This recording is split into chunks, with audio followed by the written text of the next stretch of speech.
안녕하세요. 주식, 경제, 기술과 기업, 그리고 재계에 떠도는 헛소문들까지 최고의 선수를 가리는 이곳은 주경기장입니다. 이번에 주경기장에서 뛸 선수는 지금까지 주경기장 선수들 가운데 가장 어떻게 보면 실생활과 가까이에 있는 선수라고 볼 수 있을 것 같아요. 바로 대한항공입니다. 대한항공 하면 제일 뜨거운 이슈는 아시아나항공과 통합이죠. 조원태 회장의 꿈이기도 했죠. 이제 정말 얼마 남지 않았습니다. 대한항공에서는 대략 10월쯤 미국 승인 나면 본격적으로 합병 작업 들어갈 것으로 보고 있어요. 그런데 사실 소비자 입장에서는 이 두 항공사의 합병이 걱정이 많이 되기도 하잖아요. 그래서 준비해봤습니다. 전반전 주제는 이겁니다. 그래서 통합되면 소비자한테 좋은 거야, 안 좋은 거야?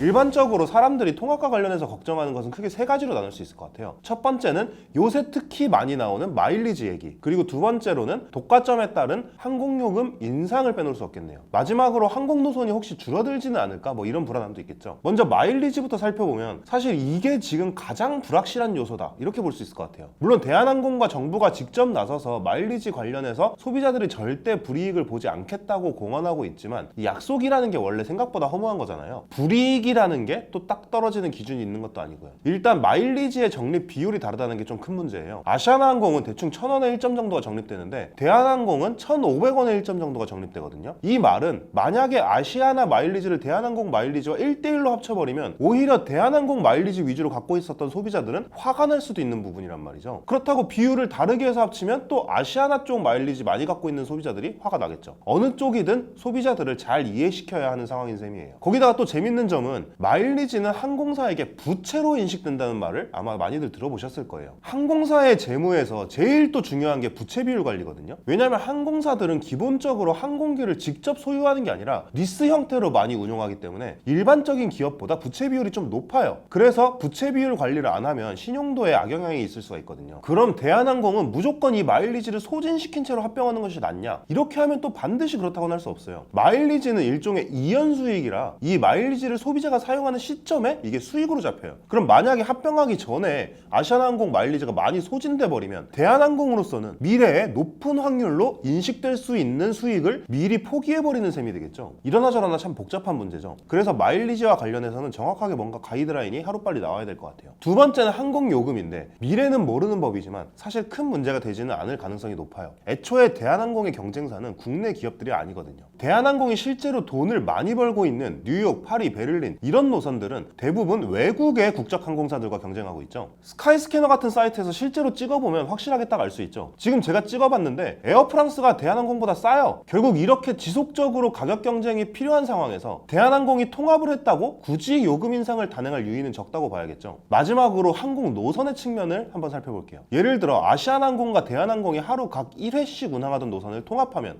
효율성을 위해 축소해서 하루에 1회밖에 다니지 않을 수도 있다, 뭐 이런 얘기죠. 그런데 이건 운수권의 개념을 생각해보면 큰 문제가 없다는 사실을 또 알 수 있어요. 운수권은 나라와 나라 간의 협정이거든요. 예를 들어 대한항공과 아시아나항공이 똑같이 운수권을 갖고 있는 인천 울란바토르 노선을 보면 이게 대한항공이랑 아시아나항공이 각각 몽골로부터 운수권을 받는 게 아니라 우리나라와 몽골 항공당국이 운수권을 논의해서 총 개수를 정하고 이걸 우리나라 항공당국에서 항공사들에게 분배하는 시스템이에요. 그러니까 대한항공이 운수권을 반납한다, 이런 이 운수권이 사라지는 게 아니라 다른 항공사에 배분되는 거죠. 최근에 그래서 LCC들이 막 유럽 가기 시작한 거잖아요. 그러니까 실제로 노선 수가 줄어들 걱정은 정말 비인기 노선이 아니라면 크게 하지 않아도 될 것으로 보여요. 어때요? 이제 조금 대한항공과 아시아나항공 통합 이후의 상황이 어떻게 될지 걱정이 좀 덜어지시나요? 근데 사실 요즘 이것보다 더 큰 문제가 하나 있죠. 대한항공만의 문제라기보다는 항공업계 전체의 문제라고 봐야 될 것 같은데요. 바로 항공기 정비와 사고 문제입니다. 이 얘기는 후반전에서 제대로 한번 짚어보도록 할게요. 그럼 후반전에서 뵙겠습니다.